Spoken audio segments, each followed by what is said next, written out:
Hi, everyone, and welcome back once again to the Grit, Grace, and Growth, a podcast sharing inspirations, ideas, and personal stories to hopefully make your life a little bit better of a place. I'm your host, Ken Sines. Along with me always, my good friend and co-host, Kim Carroll. Hi. Hey, y'all. How are you? And today we will be joined by a very special guest, Allison Schaberg. She's the owner and managing partner of the Consolidated Planning Group, a holistic special needs financial planning firm. So that's quite a mouthful. Allison, welcome to the show. We're gonna find out what all that means today. I just want to give a little background about Allison and how she and I know each other. So she is a financial advisor with me, and we don't work together. She's got her own corporation and her own company that she's just knocking it out of the park with. And I have loved getting to know her. She's been through a ton of adversity and a ton of things that she has overcome in her life, and super excited to see where her business is going and to give her the opportunity to share her story today. So I'm just really excited to have her on.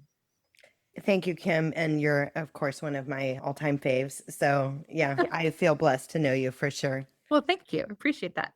We're just feeling the love this morning, aren't we? We are.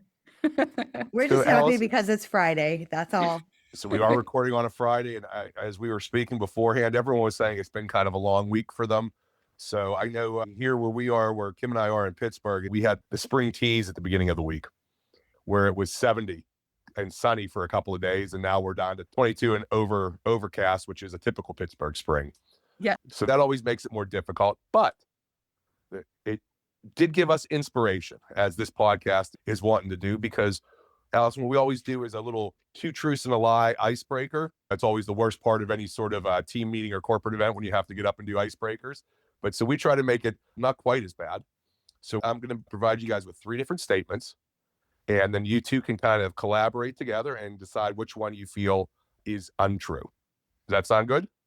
Yep. Sounds good to me. And because we had the tease of spring earlier this week, all of our fun facts, I guess, will be spring related. That's awesome. Or this one. I love spring. Spring is my favorite season. I'm a fall person, but spring's number 2. You know what? I have to just say, I like spring, but the only reason I'm a fall person is because I can put my fall decorations up in September and leave them up until after Thanksgiving. It's the Very- longest period of time, and it makes me happy. Yeah. So that's do awesome. your fall decorations include Halloween?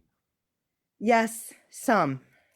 But one of my kids is like a teetotaler on Halloween decorations. Like that's her favorite. Okay. So yeah. Hey, Allison, before we jump into two truths and a lie, I know that in Pittsburgh, we get a little nuts with our Halloween decorations. We can go over the top, and whole houses are decked out and outside, and it's crazy. So I also know that in the South, more along the coast, that's really not the case. They don't decorate like we do or visit pumpkin patches or things like that. How is that in Texas? I'm curious. We definitely do the pumpkin patches. I have one extreme neighbor, and they have like totally like giant Grim Reaper and all kinds of yard Halloween decorations that if I was 4, I would be really scared of. Yeah. And I see some Halloween decorations, but I don't think it's crazy. But don't be surprised if people put their Christmas lights up in October here. So Oh, wow. We have a person, it's because you mentioned those giant skeletons. That seemed like that's becoming more of a trend, and people leaving them up year round. I don't know if any of you have seen this, but we have a person at the end of our street, and he has not a giant skeleton, but a regular sized plastic skeleton sitting on his porch, and he dresses it depending on the season. So it was Like wearing a I Santa have- outfit. instead of the goose, they dress the Yeah. skeleton. Nice. Yeah. So he's I have currently, seen that. and they have him positioned so that you think it's an actual person because he's wearing clothes all the time, but it's a skeleton. And right now he's wearing St. Patrick's Day stuff. So Okay. So- there you go. we fell back a little bit to Halloween decorations. Now let's We spring digress. ahead to some fun facts. That sounds good. How'd you like that segue, huh? That was great. You earned some bonus points for that one, Ken. And no pressure on this. There's no prize if you get it right, and no punishment if you get it wrong. Just our eternal shame if we can't get it together. All right, fact number 1. Spring begins with the vernal equinox. The vernal equinox is when the sun is positioned directly over the equator, causing equal lengths of day and night. Okay? So Number that's one. number one. The spring begins with the vernal equinox when the sun is directly over the equator. Number two, spring fever is the feeling of extra energy and happiness as temperatures and daylight increase. However, the name comes from a medical condition in Australia from the 17th and 18th century when anemia was misdiagnosed in patients during the springtime. So people had anemia and they misdiagnosed it and thought it was an entire new disease that was brought on by the changing of the seasons. Interesting. And finally, grass turns green and human hair and fingernails grow faster in the spring due to the increased exposure to sunlight. So once again, grass turns green and human hair and fingernails grow faster in the spring due to increased exposure to sunlight. Spring fever gets its name from misdiagnosis of anemia in Australia in the 17th and 18th century. Or spring officially begins with the vernal equinox when the sun is positioned directly over the equator, causing equal day and night. Okay, I think I have a guess. So I've done my part. You two time for collaboration. All right, Allison, do you have We're supposed to your come up with inclination? what the truth is and what is the lie, right? Two of them are Yes, we have true to and one figure is a out- lie. Yeah. So figure out the lie. A I think falsehood. the equal days and nights on the spring is right. I think so too. And I think And- it's called the vernal equinox. And If I remember think, correctly. yeah, I think that's good. And I don't think I agree with the green grass and hair and nail growth. Oh, I'm not I, sure. I feel like that might be right because I will say that I take some vitamins that Uh-huh. are for sunlight purposes. And I think that's accurate as far as it. Like vitamin D3 or something. Yeah, Okay. yeah. That helps. I've never heard the other thing. I'm kind of a library of random facts. And that middle one I've definitely never heard. But I can't say I've ever thought, I know, let me Yeah. Google that. Well, I've never heard that either. So in my opinion, if I'm going to go with one, I'm going to say it's the middle one. The middle one is my let's guess. go with that. Let's Okay. go with that. Okay. Okay.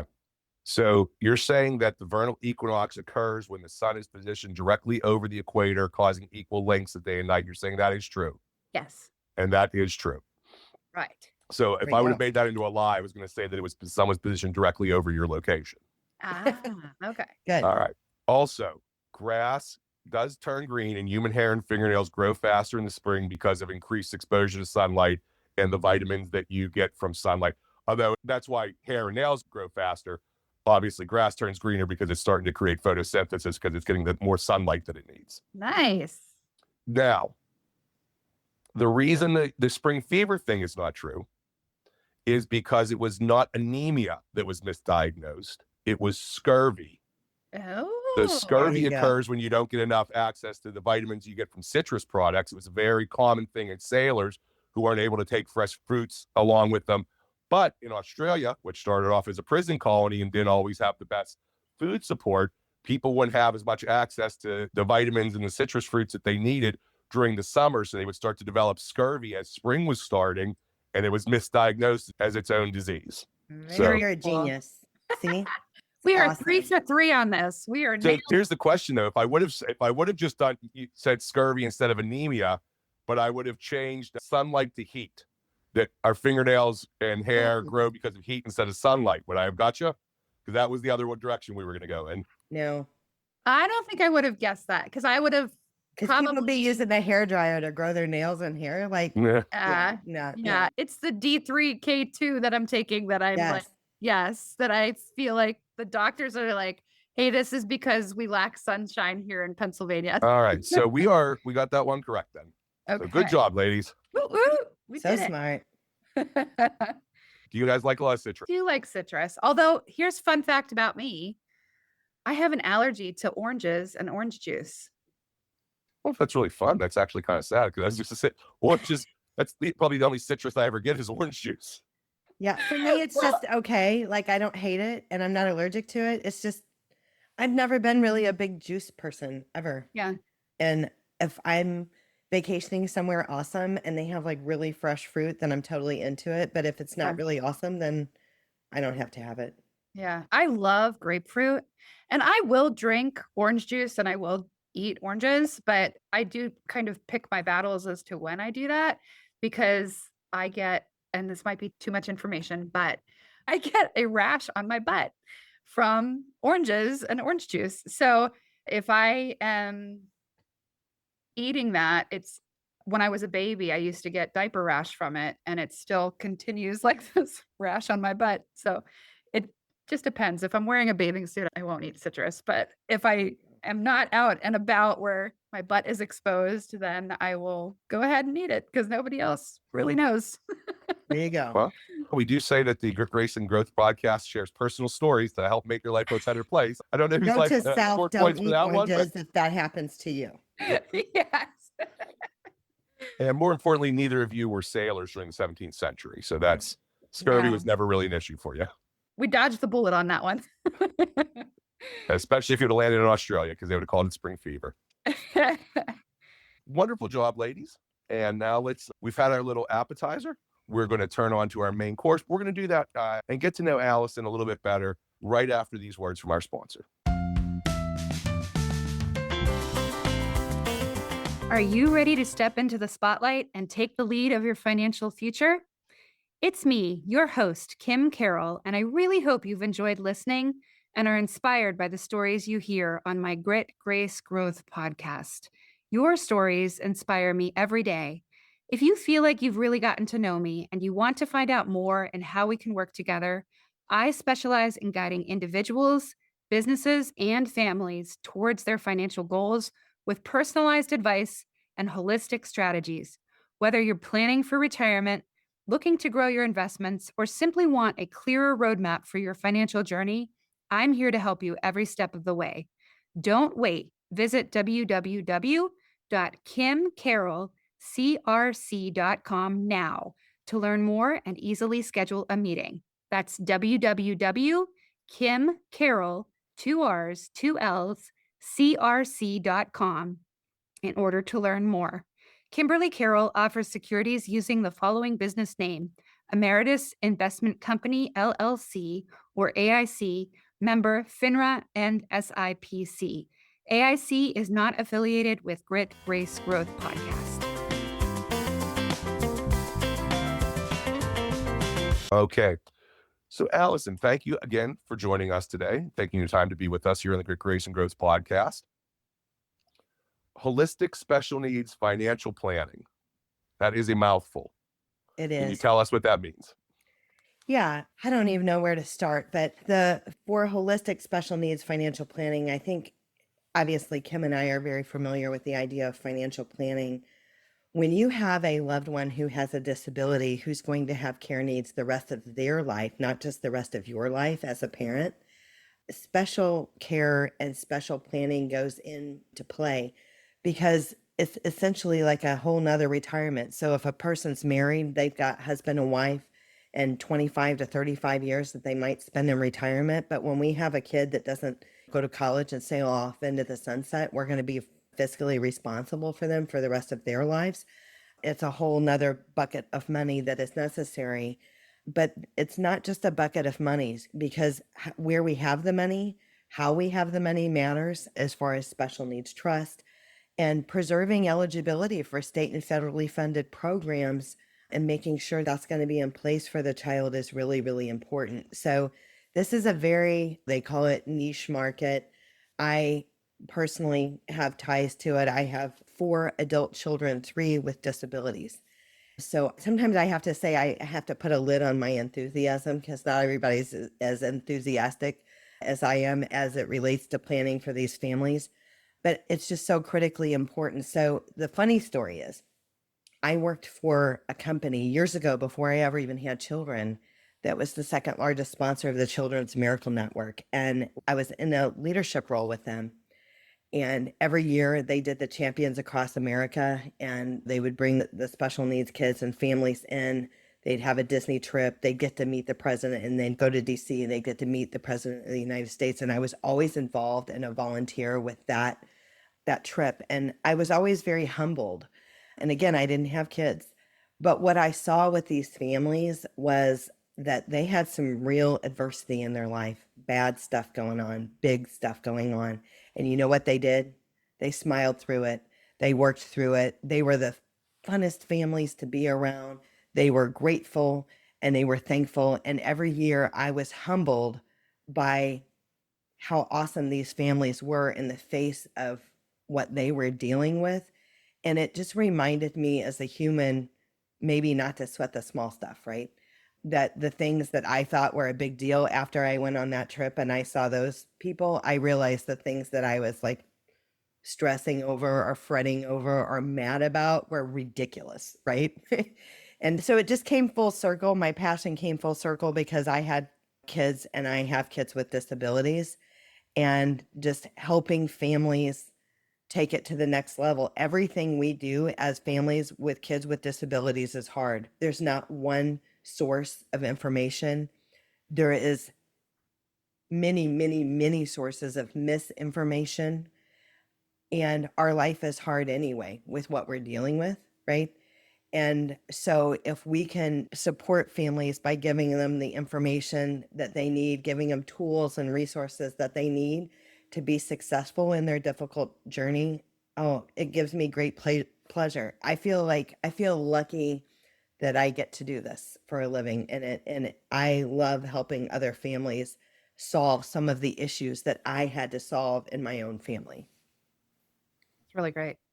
So I have questions, but I also want to, you talked about the idea of not sweating the small stuff and kind of seeing what real problems are and what's really important. I think that's a huge takeaway. My wife and I all the time use the term first world problems when you're complaining about your computer's taking too long to load, or you have too much stuff, too many errands to run on your day off. And it's so easy to complain about how difficult you think everyday life is until you actually start to get the perspective of how difficult everyday life actually is. For sure. One of the first world problems I think of is the cleaning ladies putting stuff where that doesn't belong. What are you even talking about? I laugh because I've actually been upset about that before. I know. Well, I have to tell, this is just a funny little sidebar here. I have to say this. I've had the same folks for like 10 years and I love them. I do love them. And I'm a shoe girl, so I've got lots and lots and lots of shoes. I don't even know, hundreds, right? So my myth is that I've never asked them to stack my shoes ever, but they stack my shoes, but they don't stack them together. So I'm always in a hurry and I'm trying to run out the door. And then I go on this 10 or 15-minute search of find the other shoe. And anyway, I just laugh about it now. And my husband says, well, have you ever talked to them or just told them? No, I don't even care. Like, it's fine. I feel grateful that they come. And if they want to stack my shoes, oddly, it's fine. I'll just go on a search for them. I've been doing it for 10 years. I'm pretty good at it now. I've knocked down that 10 to 15 minutes to about 3 or 4 minutes, and it's pretty good. That's great. What size shoe do you wear, Allison? Because when I come down to visit, maybe I'll have a party I one. Sasquatch feet. Like, I'm a 9. You're a 9. I'm a 10. So Oh, there you go. I have some 10s too. So there you go. okay. You definitely have Sasquatch feet. I do. It's because we're tall. I wear a size 12 if that helps. I didn't want to be left out of the conversation.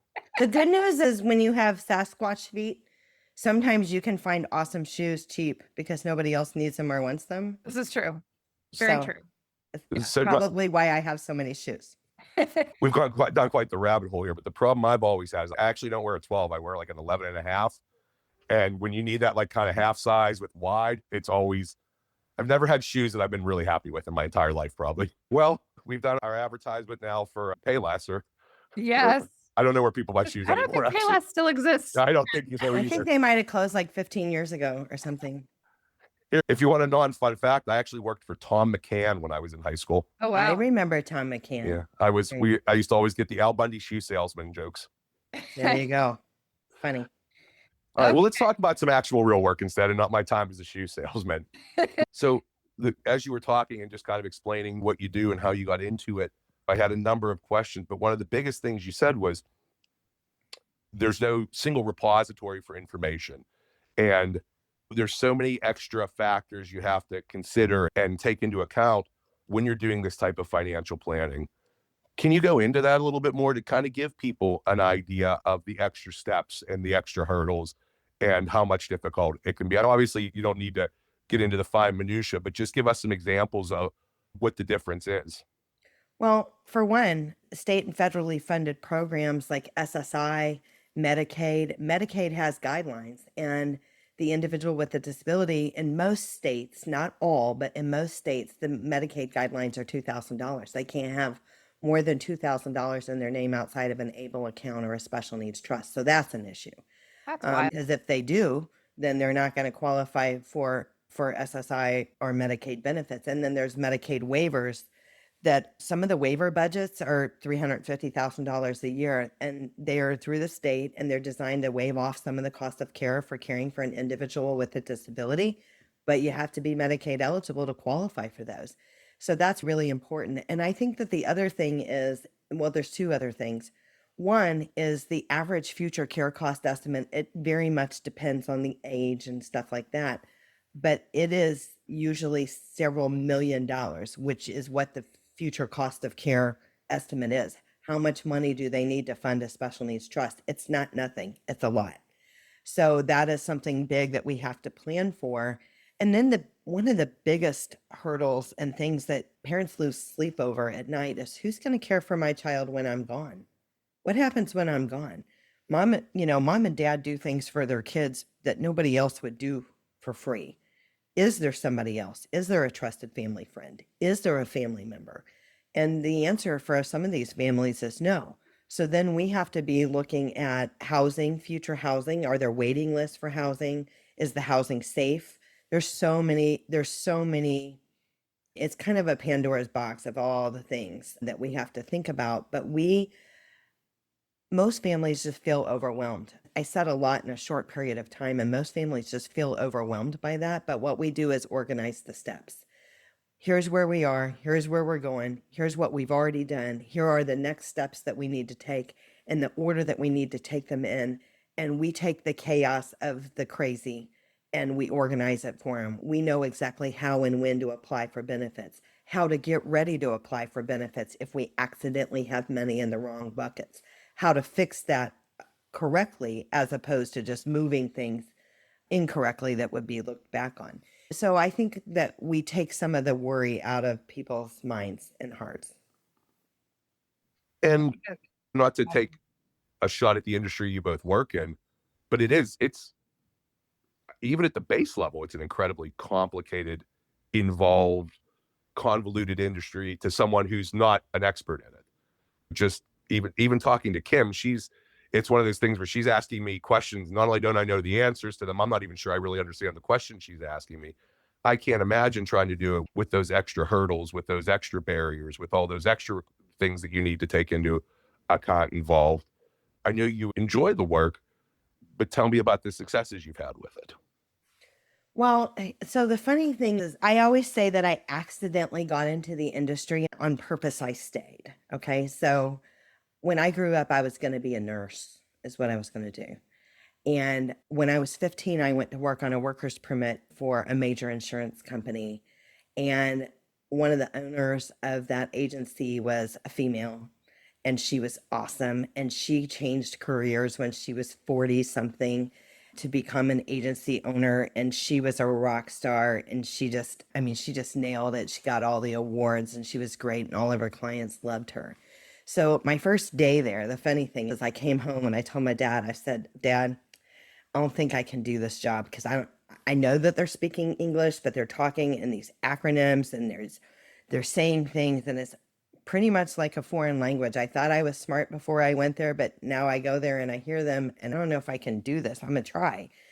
But then before I knew it, I was there and I understood everything and I loved it. So I pretty much changed my career ambitions and just wanted to be in the insurance and financial service industry as a result of that. So I would say I think I was 19 or maybe I was 20, 21. I don't know. But when I first became a regional director for a major insurance company. So the thing that I would say is, again, I accidentally got into the business, but on purpose I stayed. it just feels like this business was made for me. So over the years of as I've recruited agents and stuff like that, I had to put a lid on some of my enthusiasm.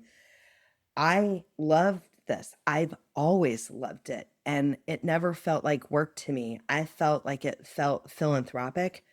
Also, I was making a good living. I had time freedom, money freedom, and freedom to grow, freedom to be my own boss. And I remember being young and somebody saying, well, it's up to you. You know, you can make it or break it or whatever, and it's up to you. And it never occurred to me that I would break it. I thought, wow, you mean I could get paid when I'm work? And if I work really hard, I could have an awesome career. And I was just always motivated by that. And so I've always qualified for conference, MDRT, top of the table. It's not, it just happens. Our clients love us and we love them. And I've just always worked really hard, but it never felt like work. And I look back like years, we've had some years of real struggle with my own family and stuff like that, years that I could hardly work.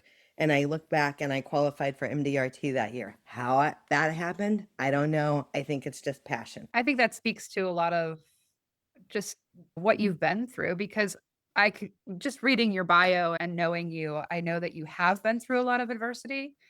And I echo everything you say about the industry is a fantastic industry to be working in. And I'm so in awe of what you've accomplished. I think that you've done a fantastic job. But I would love to hear even a little bit more about what things you've been through. You said you have a blended family, and surely not all three that are disabled are from your side of the family. No. What does that look like? And how did that kind of shape you as well? I'm just curious about that.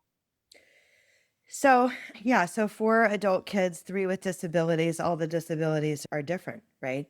And so I think first, and it's not all mine or all his or whatever as far as the kids with disabilities. So first, I would say I was 26 years old, pregnant with the second kid when the first kid was diagnosed with leukemia. Okay.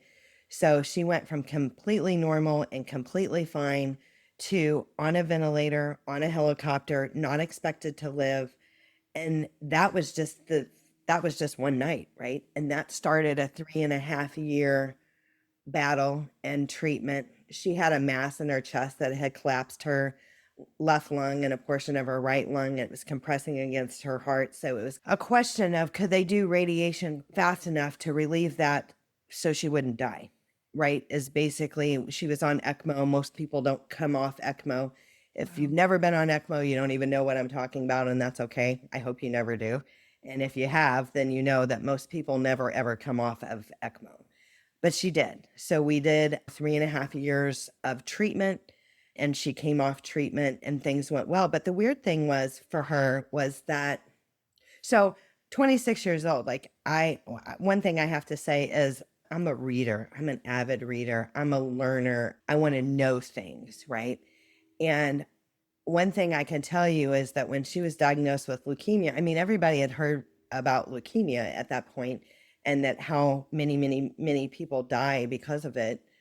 And that's where it ended. I knew it was a blood cancer and I knew nothing else. And I felt ill equipped to be her advocate of all the things I didn't know. So I learned very quick all about those kinds of things. So that mattered. So I guess that message is knowledge is power. There were some people that don't want to know all the ins and outs because what you do know could stress you. And I needed to know the ins and outs because what I didn't know stressed me.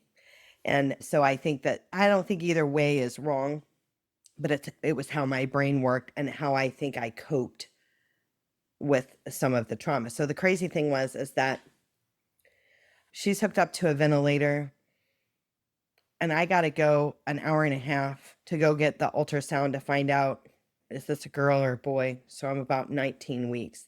So I do that and I don't want to leave her because every time you leave, you think that they're not going to be alive when you come back. That sounds crazy. Like I didn't want to sleep. I was afraid to sleep, definitely afraid to drive an hour and a half each way.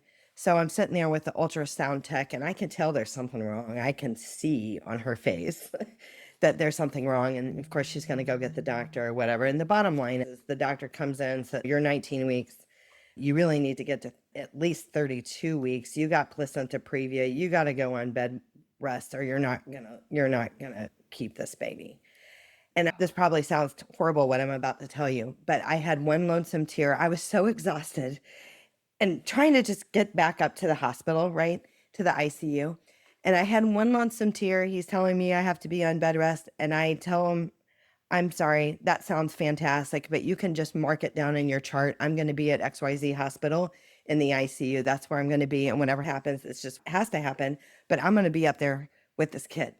And he said, I got it. Now get out of here. So it was how that went. But that child was born and she was 39 weeks and maybe it was 38 weeks and 9 pounds, over 9 pounds, super healthy, and everything ended up working out okay.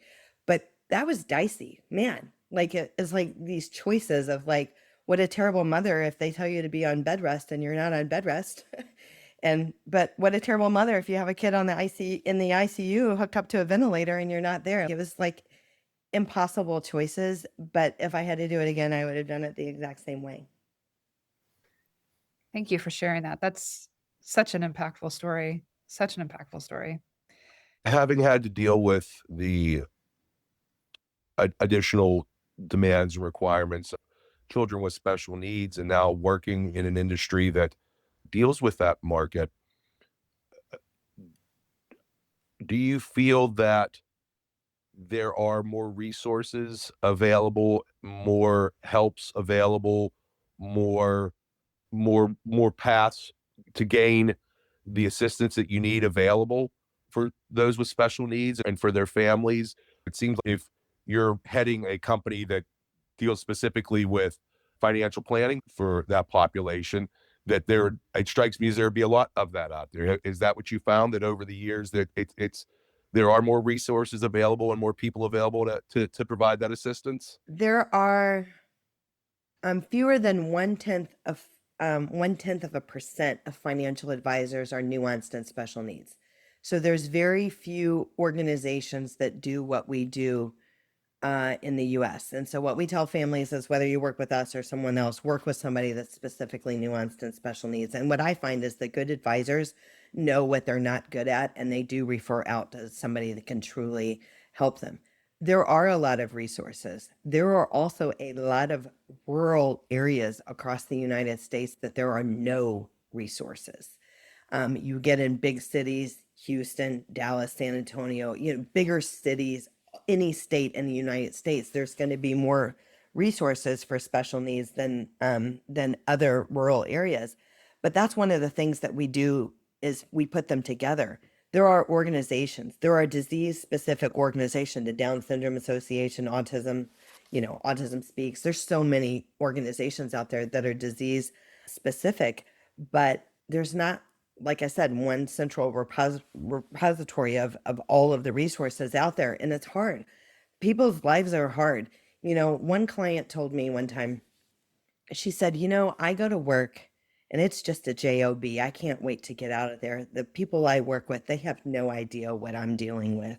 I hear them complaining about the little nuances at school, or Johnny didn't do his homework. And she said, every day I'm coming to work and I'm hoping that the police don't call me because they've arrested my son because of his autism, his meltdown, or his aggressive behavior. So, like, lives are different. I think parenting is hard. I don't care what you got going on. I think parenting is hard. But when you've got a child that has aggressive behaviors, or you've got kids that they are nonverbal, they're not independent in the bathroom, or other things like that, or they don't walk, there's so many things. And that is a challenge every day, on top of all of life's typical challenges. Marriage is a full-time job. Then you have your full-time job. Then you have other kids. You have aging parents. There's so many, like, all of these things coming at once. And I would say that mostly people just feel overwhelmed. And so, to not go too far down the path, though, the not knowing where to go or where to get that help, though, but you've been fighting this good fight for a number of years. We talk about grit, grace, and growth. Where do you find the source of strength to continue to grind that every day, to continue to fight that good fight every day? So I call it As a parent, for as long as I've been a parent and have had challenging diagnoses with my kids and special needs, I told you I'm a learner. I'm a reader. I'm a educate myself. I'm a over around it through kind of girl. Let's make this happen. How can my kids have the best life with the cards that they've been dealt? What can we do? So I would say as a parent, I have always been on the constant pursuit of information to help my kids, not to change my kids. I wouldn't change anything, but to help. And so I have been a student of that and I have really researched it. And I don't take no for an answer. I don't take the misinformation that I have gotten for an answer. No, I figure it out. And what I realized is when my kids were transitioning into adulthood, I eat, sleep, and breathe this. I do this for a living. I understand this stuff. I know it backwards and forwards. And what I will tell you, it was hard. It was hard when they were transitioning from pediatrics to adulthood and just all of the things that change that you need to do, knobs you need to turn, do this, don't do this, don't say this, have this in this bucket, don't have it in that bucket. There were so many nuances. My head was spinning, and I finally decided that it was ridiculous that all this stuff is a secret and that I had to spend the hours of research that I've done to know what I know. So that's when the Consolidated Planning Group YouTube channel was born. I was with a grassroots policy making, state level policy making for changes for people with disabilities. And part of my project was I created that YouTube channel, an information spot where people could get information, tools, resources, education on what to do, what not to do as it relates to planning for special needs. And what I'll tell you, that Consolidated Planning Group YouTube channel, it's free. They can subscribe for free. We don't charge for our webinars. And there's over 600 webinars on there for planning for special needs, guardianship, special needs trust, ABLE accounts, SSI, Medicaid. If you can think of it, we've done it. We even had Temple Grandin as a guest speaker, which she's a very well-known adult in her 70s with autism who teaches at the University of Arizona, and she absolutely transformed how the cattle industry and how cattle go to slaughter. So she's a huge spokesperson in the autism community. So we've even partnered with her. But to me, it was my heart to give back. Here's what I've learned. Here's what we know. So we partner with other professionals, other organizations that serve special needs, attorneys, the Social Security Administration, other organizations that serve the community, and we bring them together and we provide those tools and resources that they need to instead of feeling overwhelmed of all the stuff they have to do, to feel empowered of what they're going to do. So that's the big thing for me. And as you can tell, I'm pretty happy about that. I want people to feel empowered. I'm sick and tired. They've already had a tough life. It's already been hard. Why does everything have to be so hard? And it is my goal to make it easier. So I hope we're doing that. Yeah. Well, so why don't you let us know? Because that does sound like such an incredible resource. That's so nice of you to provide that. Why don't you let everyone know how they can find you, any social media or anything you'd like to share? Let the people know all that stuff. And then I have one final pretty what I think will be a pretty easy question for you. For sure. So it's just the YouTube channel, Consolidated Planning Group. You'll see our Consolidated Planning Group flower.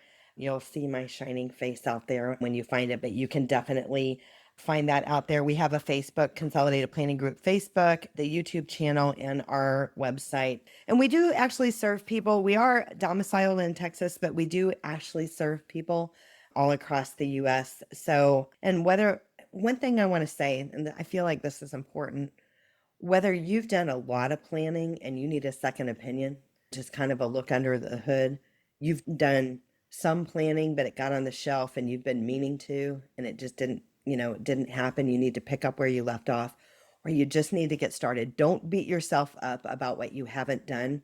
Today's the day to take the step to get to where you need to be. So never look back. I think people as humans, we look back and we beat ourselves up about what we haven't done or what we could have done better, things like that.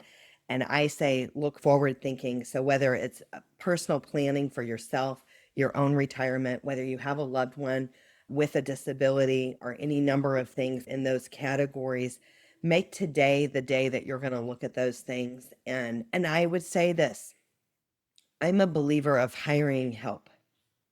And what I mean by that is I can paint my house. I can clean the pool. There are things that I could do. I'm capable of doing it, but it's not my wheelhouse and it's not what I'm good at. So I believe in hiring other people for what they're good at and let them be great at what they're good at. And then you focus on the things on what you're good at, the things that are overwhelming you, that you're losing sleep at night, hire help because there are people out there that's exactly what they do. And you don't have to worry anymore because they've got you. So I think that's important. Even if they occasionally don't put your stuff back in exactly the right place, Even right? if your shoes are mismatched. If you guys ever see me with mismatched shoes, you guys will know what's going on. Why? I just can't care. Who cares? I Right? think that's a great point to bring up, though. And I echo you 100% on that. I think it's important to give everybody the opportunity to shine in their wheelhouse. So thank you for sharing that. So my final little question for you, and I already know the answer because you've already answered it. And because I've asked this question of numerous people in circumstances similar to yours, and they've always said the same thing. Despite all the effort, the extra frustrations, the extra demands, you wouldn't change a thing, would you? I absolutely wouldn't. And I have to leave you with this because you're going to think I'm a little crazy and it's okay. I don't care. We're all a little crazy. I actually feel like the lucky one. I know it might be a little crazy. I got a kid that's 25 years old in a wheelchair that's had cancer twice. I've got one with serious health issues, another one on the autism spectrum. I had breast cancer whenever I was 35 years old. And you're not even supposed to start getting a mammogram to age 40, so early screening matters. But the thing is, when I say I feel like the lucky one, I'm still here. My kids are still here. When I did 3.5 years of chemo with in the pediatric cancer ward, you know what? I was the lucky one. We had hope. She might survive. We were local. We had support. We didn't lose our jobs. We still had health insurance. There were so many people there that were from out of state, out of the country. They had lost their jobs. They had lost their health insurance. They were there because their kids were critical and the chances of survival were very slim to none. And as unlucky as my peers might have think that I am, I've always felt like I was the lucky one. I was the lucky one. I was adopted as a baby to a wonderful family. I was the lucky one that my birth mom was awesome and forward thinking of what she couldn't do. She's awesome to this day, but it was a choice. And it was, I don't know, I just see you. I see the adoptive parents and I see the mom that put their kids up for adoption. And I just want to say, my success in life and my outlook and everything like that had to do with that very beginning choice. I was the lucky one. So I know that sounds crazy, but it's just the way I look at it. I have seen, and I am crystal clear that things can always be worse, but celebrating the wins of where you are and what it's not. So when the things are bad, what it's not is how I just kept going on to the next day and had a positive outlook instead of crawling in a hole and saying, I give up. I can't think of a possibly better note to end this wonderful conversation on. Allison, thank you so much for joining us here on the podcast today and sharing your story with us. So Thank much. you. It's certainly been my pleasure. Kim, Yeah, would you like to give us a final thought before we bring this episode to a close? I sure would. And Allison, again, thank you. That was so inspirational and just so positive thinking. I love it. We're going to wrap with a quote. And I think the quote is very fitting for your story. So I'm excited to share it. It is keep your face always toward the sunshine and shadows will fall behind you. And that was from Mr. Walt Whitman. I So don't know who this is for, and this is, but one of my favorite ones is when you change the way you look at things, what you look at changes. And I've kind of always thought that one was cool. So you could choose to be downtrodden. Life happens to everybody. Nobody's immune to that. But when you change the way you look at things, everything changes. And it's very true. thank you. Thank you so much to Allison Schaberg. She is the owner and managing partner of the Consolidated Partners Group. Check her out. The website, Facebook, and definitely that YouTube channel sounds phenomenal. Thank you, Kim, for having us and bringing us all together today and for everything that you do. And most importantly, thank you all for joining us for this conversation. We really appreciate you stopping by and supporting us. Kim, if people are interested in getting in touch with us, what should they do? Please reach out to support@gritgracegrowthpodcast.com and let us know if you're interested in speaking on our podcast or if there is any way that we can support you. We would love to have a conversation with you. So looking forward to hearing from you. So for Allison, for Kim, I'm Ken. This has been the Grit, Grace, and Growth podcast. We're not trying to change the world. We're just trying to make it a little bit better. Thanks, and we'll see you next time.